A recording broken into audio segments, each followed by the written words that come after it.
Perhaps the most obvious outcome for any movie ever, Captain America Brave New World, is being destroyed by the critics.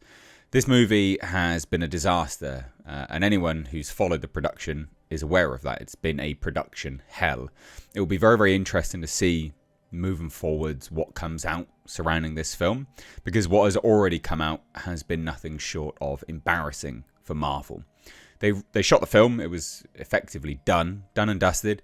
Test screened. Didn't test screen so well. People were complaining of very lackluster action, which in a Captain America movie is not really what you want when we've had the likes of The Winter Soldier, which was exceptional. That was a fantastic film. You know, even by today's standards, it's a great film. And yeah, they went back time-wise, effectively reshot the whole movie in terms of time. You know, when you're looking at production in terms of photography-wise, it looked like they reshot the whole movie. And we heard that, actually, was that they basically went back and reshot all of the action to add lots more in. Anyway, test screen again, not particularly great. They then went back and did more reshoots. And the marketing has been a disaster. You know, the marketing is using Red Hulk front and center. He's barely in the film, about 4 minutes worth, not exactly good. People don't really want that. And then you had the other marketing campaign where Anthony Mackie came out and basically slated America. Not really what you want associated to a Captain America movie, especially when patriotism is as high as it is in the States at the moment. So it's been a disaster, and understandably, it's bombing. It's going to be released on Valentine's Day, so tomorrow. And I think that's also going to be used as an excuse for it not doing very well at the box office. I think people will say, oh, hey, Valentine's weekend, people were busy. Is that right? Either that, or it's an indictment on what Marvel believes of their fans, that they're just single men. Of course, women as well, but there does seem to be a sort of a humorous element there. So we're going to take a look at the Rotten Tomatoes score and the reviews. Now, I'm just using Rotten Tomatoes because it aggregates, you know, all of the mainstream media reviews. Most of them anyway. So it's worthwhile taking a look and we can have a snapshot of what people are thinking. But it is rotten on Rotten Tomatoes. I think at the moment this is one of the lowest scores that Marvel has had. It's pretty bad at this point in time. So hit subscribe if you're new here, guys. Especially if you're a returning viewer that's not yet subscribed. It'd be great to have you here more often. And yeah, we'll dive right into it. So, like I said, it's not doing particularly well at all. As you can see here, 53% on Rotten Tomatoes. It's not good. That is not good at all. And we can take a look, right? We can take a look at the various outlets here. You know, NME. You know, there are a whole bunch that you will recognise. There are some, obviously, that you won't. But we'll get a general vibe of what people are thinking. So Jordan Hoffman, the story's clunky. The action is rote. The characters are bland. And the special effects look cheap. No one should be surprised that the special effects look cheap. Marvel has had a problem with special effects for, well, over a decade now. A lot of problems. Jim Shembry, gives some of the barely watchable slop Marvel has churned out of late. This VFX-driven soiree is refreshingly good and turns out to be a perfectly fine superhero franchise extender, graced with some dollops of quality action. So that's a positive one. I will, we'll compliment sandwich this as best we can. NME. The newest entry into the Marvel Cinematic Universe is about as emotional as a wet tea bag. Holy shit. That's bad. Brent Hankins says, not a disaster, but also far from the bold, defining character that Sam Wilson deserves. Mackie does his best with what he's given, but the script's insistence on serving the greater MCU prevents the story from reaching its full potential. That's a 5 out of 10, but is also rated positive. If anything, I'd say that's not a positive review at all. I'd say that's pretty scathing, but never mind. We have this one from Subculture Entertainment. Says, Caesar returned to the old days of Marvel. The comedy's gone, and the film rests on characterization and story of political intrigue. It does still have the feeling of a television episode, but does enough to make hardcore fans happy. That's awful.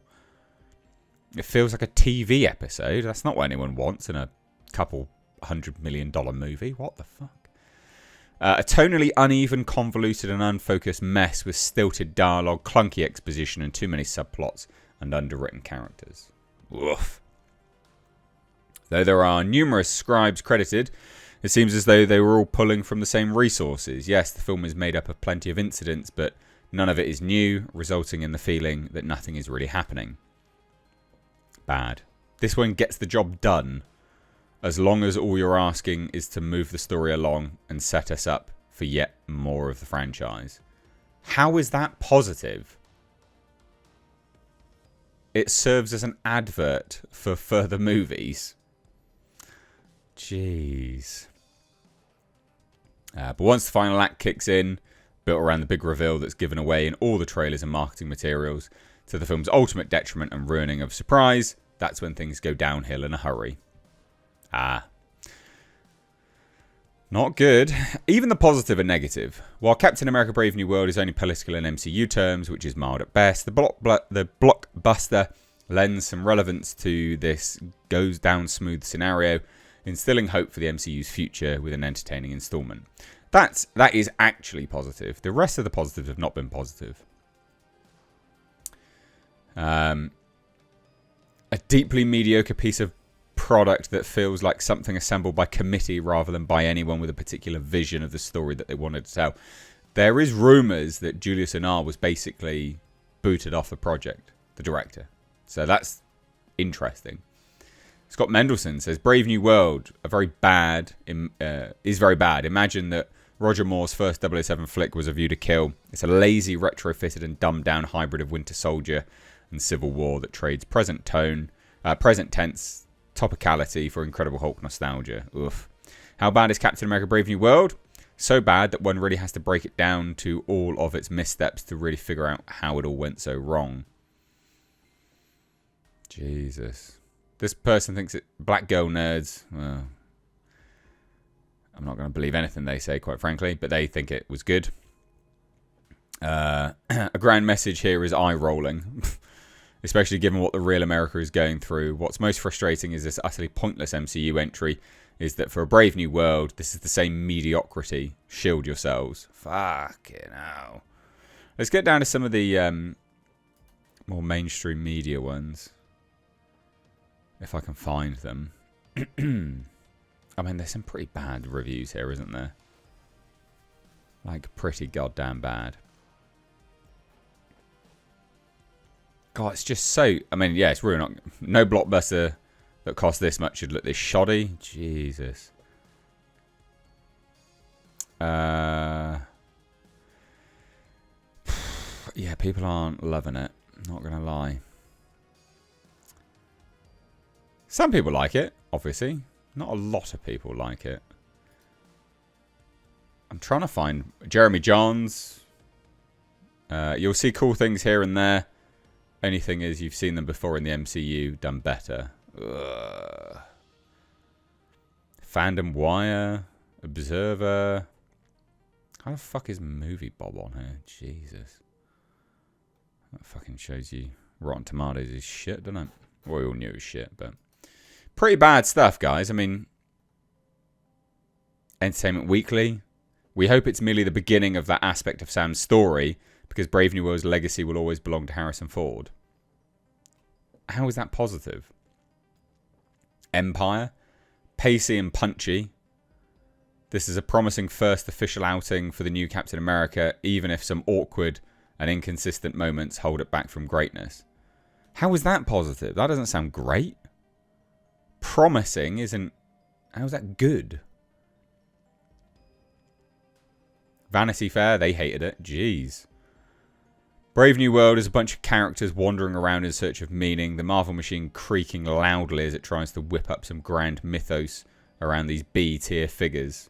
It's not looking great, is it? I think they may have fucked up here. Sorry, excuse the language. Variety, they seem to like it. It's superhero meatloaf and potatoes served with just enough competence and a dash not to feel like reheated leftovers. I mean, how's that positive? Jeez. Deadline Hollywood Daily. What the hell is that? IGN. My God, the IGN hated it. What? God, even Collider didn't like it. Wow, all the main shills. Wow. Screen Rant didn't like it. I don't know what to say. I mean, this is pretty bad. Yeah, this is pretty bad.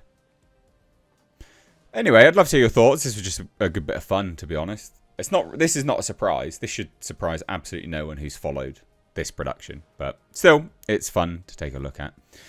Leave your thoughts down below. Take care. Bye-bye now.